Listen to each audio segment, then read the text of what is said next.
want to calculate the electric field of this uniformly charged disk at point P. Point P पे हमें इस uniformly charge disc की electric field निकालनी है। तो सबसे पहले हम लोग इस यूनिफॉर्मली चार्ज डिस्क को रिंग्स में ब्रेक करेंगे, इन्फिनिट रिंग्स में। हर एक रिंग की इलेक्ट्रिक फील्ड यहाँ निकालेंगे जो हम निकाल चुके हैं। अभी हमने फॉर्मूला देखा था रिंग की इलेक्ट्रिक फील्ड का at a distance of x। फिर हम सारी इलेक्ट्रिक फील्ड्स का सम करेंगे, इंटीग्रेशन करेंगे, उससे हमें पॉइंट P पे इलेक्ट्रिक फील्ड मिलेगी। हमें पता है वो इलेक्ट्रिक फील्ड x डायरेक्शन में आने वाली है। तो सबसे पहले एक सैंपल रिंग की इलेक्ट्रिक फील्ड निकालते हैं। इस सैंपल रिंग का रेडियस है स्मॉल r और इसकी थिकनेस है dr। इसकी इलेक्ट्रिक फील्ड हम लोग निकालते हैं पॉइंट P पे, ठीक है। इसकी इलेक्ट्रिक फील्ड का फॉर्मूला क्या होता है, अभी हमने देखा था। इसकी इलेक्ट्रिक फील्ड का फॉर्मूला होता है ये।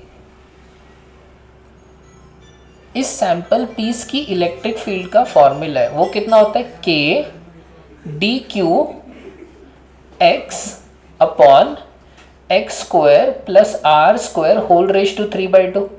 ये किसका फॉर्मूला है, रिंग का फॉर्मूला है, रिंग की इलेक्ट्रिक फील्ड का। अभी आपने देखा था k dq x by x square plus r square whole raise to 3/2। अब इसमें ना आपको dq लिखना है सबसे पहले।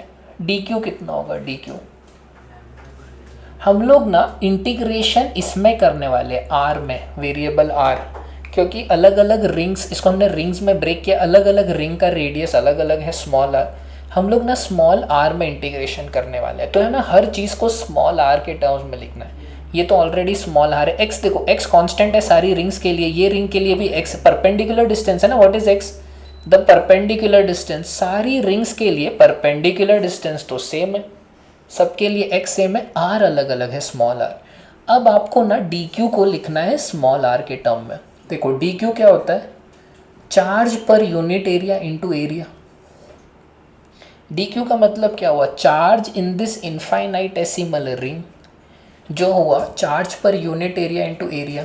तो आपको अब लिखना है what is this infinitesimal area. ये जो इनफाइनाइटेसिमल रिंग है इसका एरिया क्या है, एरिया क्या होता है, इनफाइनाइटेसिमल लेंथ इनटू ब्रेड्थ। इस रिंग की लेंथ क्या है, सर्कमफेरेंस इसका क्या है 2πr, और इसकी थिकनेस क्या है विड्थ dr इंटू सिग्मा। तो ये आपका dA हो गया, ये हो गया आपका इनफाइनाइटेसिमल एरिया 2πr dr। तो ये dq क्या हो जाएगा इससे 2π सिग्मा r dr।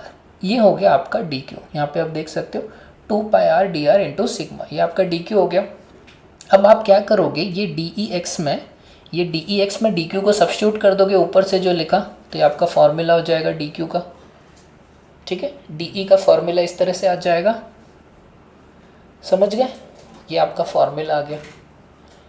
अब ना इसे इंटीग्रेट करना है हमें, ये फॉर्मूला को। इसके बाद मैथमेटिक्स है, बस यहाँ तक पूरा फिजिक्स हो गया, बस मैथमेटिक्स बचा है। अब हमें स्मॉल r को ना इंटीग्रेट करना है, x तो कांस्टेंट है, स्मॉल r को इंटीग्रेट करना है। देखो अब ये मैथमेटिक्स हम लोग कैसे करते हैं, नहीं यहाँ पे एरिया है, इनफाइनाइटेसिमल एरिया, ठीक है। तो dq यहाँ पे पूरे एरिया पे प्रेजेंट है, तो वो हो जाएगा वो होता है charge per unit length into length. This is charge per unit area into area. अब ना हमें बस ये इंटीग्रेशन करना है। देखो ये इंटीग्रेशन पे हम लोग क्या करेंगे, इसका इंटीग्रेशन करना है। देखो dEx का इंटीग्रेशन करना है, तो r कहाँ से कहाँ तक वेरी करेगा, स्मॉल r की मिनिमम वैल्यू क्या है 0। सबसे छोटी रिंग ये है, सबसे बड़ी रिंग ये वाली है, उसका रेडियस क्या है कैपिटल R। तो स्मॉल r वेरी करेगा 0 से r तक, ओके। तो ये आपकी टोटल इलेक्ट्रिक फील्ड है, इसको हम लोग इंटीग्रेशन से करते हैं।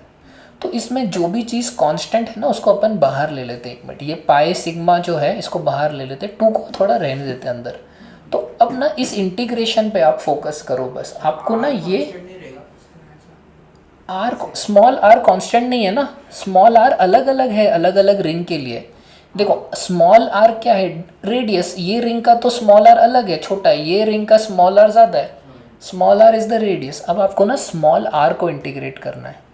तो मैं ना ये जो पाई सिग्मा है, ये पाई सिग्मा को बाहर यहाँ पे लिख सकते हैं, बस इंटीग्रेशन पे फोकस करो, ये इंटीग्रेशन पे 0 to r 2r dr upon x square plus r square whole raise to 3/2, ये एक्स भी था एक्स। ये इंटीग्रेशन है मेजरली जो आपको करना है। ओके, अब ये इंटीग्रेशन देखो कैसे होता है, ये थोड़ा सा कॉम्प्लेक्स इंटीग्रेशन है। इसका इंटीग्रेशन आपको कैसे करना है, ओके इसको हम लोग करते हैं वेरिएबल सब्स्टिट्यूशन से।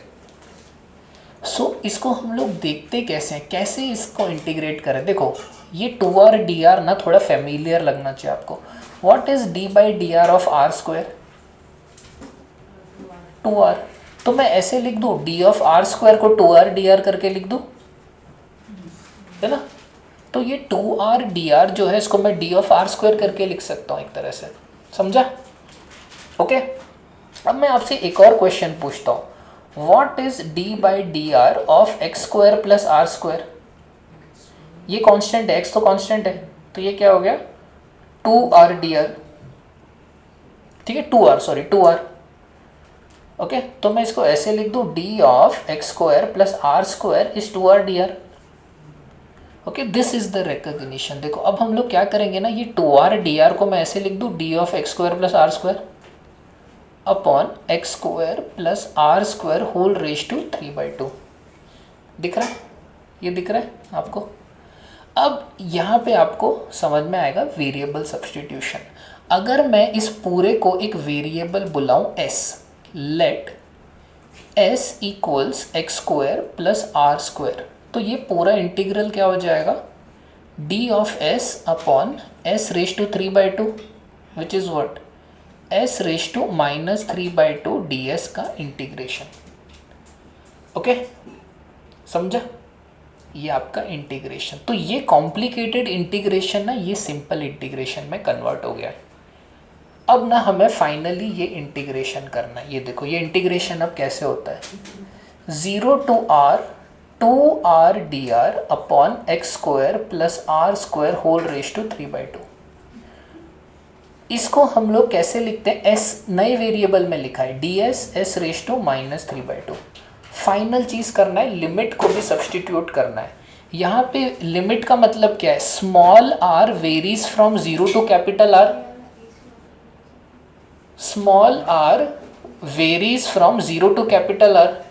और यहाँ पे वेरिएबल ऑफ इंटीग्रेशन क्या है स्मॉल r, यहाँ पे वेरिएबल ऑफ इंटीग्रेशन क्या है s। तो जब स्मॉल r 0 के बराबर होता है तो s कितना होता है, what is s? When small r is 0, what is s? Small r is 0, s is x square.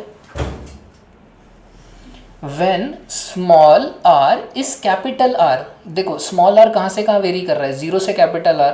तो जब small r कैपिटल R होता है तो s क्या हो जाता है x square plus r square. तो आपको ये इंटीग्रेशन करना है basically. This is the integration that you need to do. तो ये डेफिनेट इंटीग्रेशन क्या हो गया, एक्स रेज टू एन का x raise to n plus 1 upon n plus 1, ठीक है। ये आपका इंटीग्रेशन हो गया x square plus r square से। ये क्या हो गया, ये माइनस आ जाएगा बाहर, -1 और ये हो जाएगा 1/s। तो ये हो जाएगा आपका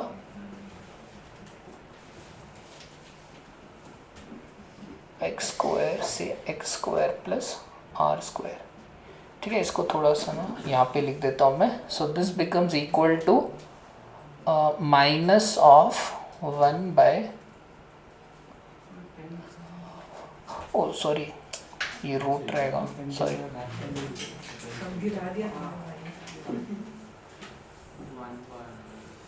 या सॉरी इसको थोड़ा यहाँ पे लिख देता हूँ मैं, या ये ना इसके बराबर हो जाएगा, ये हो जाएगा x raise to minus 1.5 plus 1, तो minus x raise to minus half upon denominator में आ जाएगा आपका माइनस हाफ। ये हो गया आपका एक्स स्क्वायर से प्लस आर स्क्वायर, ठीक है। ये हो गया आपका -2 ऊपर जाएगा, ये 1/√s लिख सकते हैं ऐसे, या तो ये हो गया -2 1/√x² + r² माइनस 1/√x²। तो ये हो जाएगा 2 इंटू -2 है ना, तो ये आपका आंसर है 2 into 1/x minus 1/√x² + r²। ये पूरा इंटीग्रेशन का ना ये आंसर है, देख रहे हो। इसको आपको बस मल्टीप्लाई करना है कांस्टेंट से, तो आपका इस तरह से आंसर आ जाता है। ठीक है, एक x से मल्टीप्लिकेशन होगा, दिस इज योर आंसर। दिख रहा है, ये रहा जो हमने लिखा है। ओके, चलो।